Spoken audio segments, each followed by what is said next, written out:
আশা করি তোমরা ভালো আছো।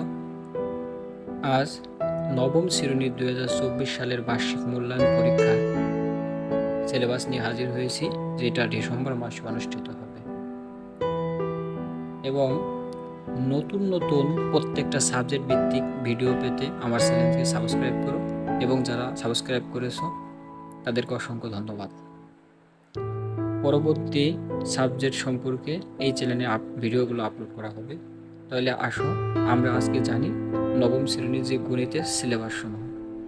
গণিতের যে অনুক্রম ধারা, তারপরে লগারিদম ধারণা, এই লগারিদম ধারণা 59 থেকে 80 পেজ। এরপরে বাস্তব সংখ্যার সমাধানে সমীকরণ, এটা 113 থেকে 140 পেজ। পরিমাপে ত্রিকোণমিতি 41 পেজ থেকে 156 পেজ। কৌণিক দূরত্ব পরিমাপে ত্রিকোণমিতি, বিস্তার পরিমাপ। আসলে তোমরা এই পাঠ্য বইয়ের পেজগুলো দাগিয়ে ফেলো। এরপরে আমরা জানবো যে মূল্যায়ন কাঠামো দু ধরনের হবে। একটা হলো সেকন্ডকালীন 30% এবং সমষ্টিক 70%। এই সেকন্ডকালীন যে 30%, এই 30% তোমাদের যে স্কুলের যে শিক্ষক তারা দিয়ে দিবে। এই সেকন্ডকালীন 30%-এর মধ্যে রয়েছে অ্যাসাইনমেন্ট, যেটা নমুনা প্রশ্ন যেমন একটা দেওয়া আছে, এরকম নমুনা প্রশ্ন থাকবে। প্রত্যেক শিক্ষার্থীর বাড়িতে টবে একটি করে চারা গাছ রোপণ করবে। এরপরে আছে অনুসন্ধানমূলক কাজ, যেটা 10 নমুনা প্রশ্ন এখানেও দেওয়া থাকবে।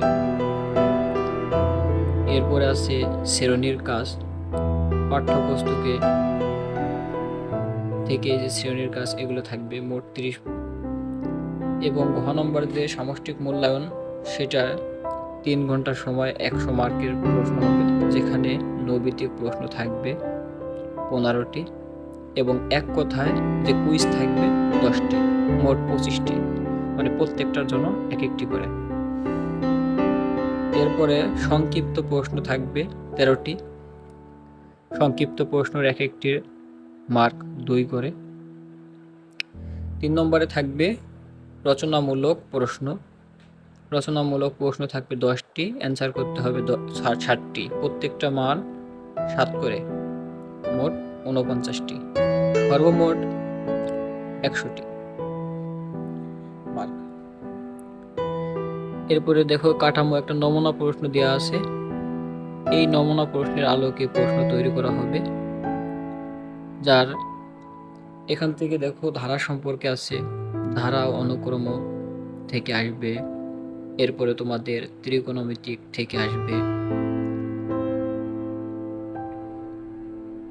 ত্রিকোণমিতিক থেকে আসবে মোট 15টি। এরপরে তোমার এক কথায় যেটা কুইজ আছে সেটা আসবে 10টি, প্রত্যেকটা মার্ক এক এক করে, মোট 25টি। এরপরে খ বিভাগে দেখো কি দিয়ে আছে, খ বিভাগের প্রত্যেকটার অ্যান্সার করলে 2 করে মার্ক হবে। খ বিভাগে তোমার 13টি অ্যান্সার করতে হবে, 26 মার্ক, ইজি আছে। এরপরে দেখো এখানে আছে বর্ণনামূলক, যেগুলো বড় আকারে 60টি অ্যান্সার করতে হবে, 10টি প্রশ্ন দেওয়া থাকবে, যার প্রত্যেকটি মান 7 করে, মানে সৃজনশীল যে প্রশ্ন দেওয়া থাকবে। এখানে দেখো বীজগণিত থেকে যেগুলো দেওয়া আছে এগুলো তোমরা একটু ফলো করবে, কারণ এই নমুনা প্রশ্ন ফলো করলে পরা তোমাদের পরীক্ষার সময় অনেক কমন পড়বে এবং তোমরা জানতে পারবে যে কোন টপিক নিয়ে প্রশ্ন আসতে পারে। এরপরে দেখো তোমরা নৈবেত্তিক প্রশ্নের যে উত্তর সেটা নিচে দেওয়া আছে, এবং তোমরা কমেন্টের মাধ্যমে জানাও যে তোমাদের এই বুঝতে অসুবিধা হলে বা কোনো ম্যাথ সমাধান করতে হলে জানাও, আমি সমাধান করে দেব।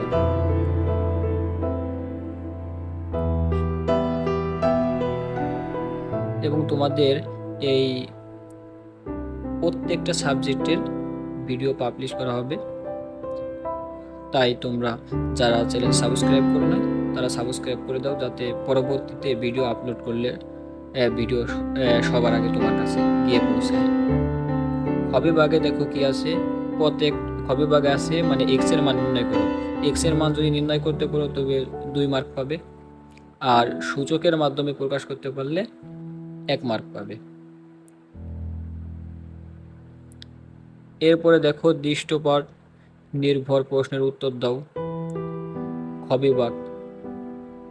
এখানে 2 এর ক 2 এর খ এগুলো আছে, এগুলো তোমরা একটু দেখবে মনোযোগ সহকারে।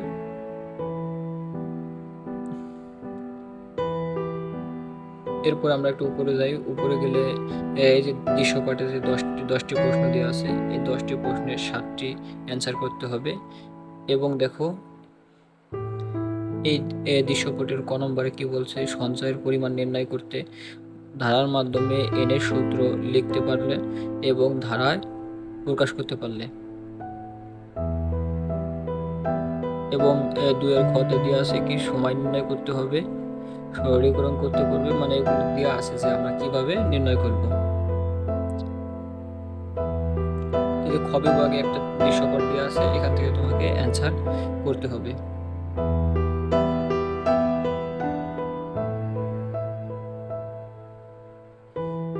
এরপর আমরা যদি উপরে যাই, উপরে গেলে দেখো যে এই যে তোমার অধ্যায়গুলো আছে, তোমরা এই অধ্যায়গুলো মনোযোগ সহকারে পড়বে এবং এখানে যে ইম্পর্টেন্ট আছে বেছে বেছে ইম্পর্টেন্টগুলো ধারাবাহিকভাবে পড়বে।